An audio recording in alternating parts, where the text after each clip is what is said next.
When people say Malcolm X, the energy changes. But when I say Betty Shabazz, I need you to lean in. Because she was not just the woman standing behind him.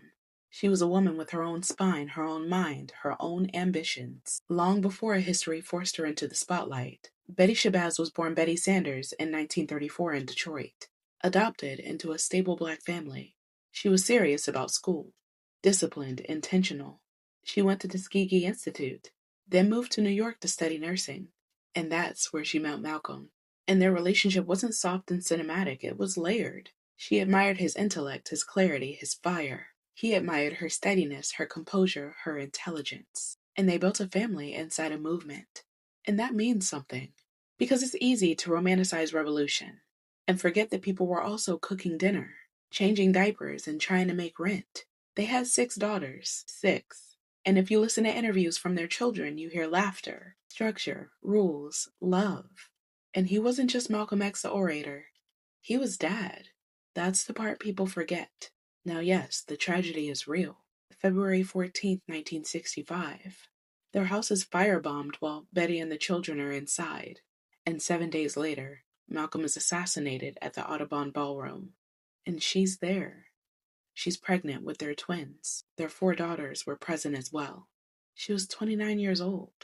And that moment reshaped her life permanently. But here's what matters. She didn't disappear. She didn't turn herself into permanent grief. She went back to school, earned her doctorate in education from UMass Amherst, and became Dr. Betty Shabazz. She worked in higher education, served as an administrator at Medgar Evers College, focused on education and stability. She understood that ideas matter, but institutions matter too. She raised 6 black daughters with discipline and intention, while this country debated her husband's legacy like it was theory. That's strength. Not loud strength, controlled strength. And she wasn't a saint carved out of marble. She had complicated moments. Her relationship with Louis Farrakhan was tense and public. She once publicly accused him of creating the climate that led to Malcolm's assassination, then years later made efforts toward reconciliation. That complexity is part of her story. She was human, not frozen, not one-dimensional. Her life had joy, too.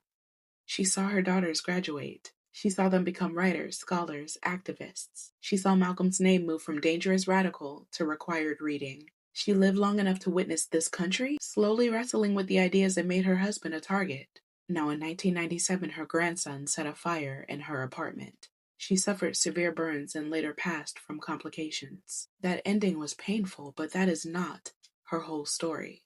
Because when I think about Betty Shabazz,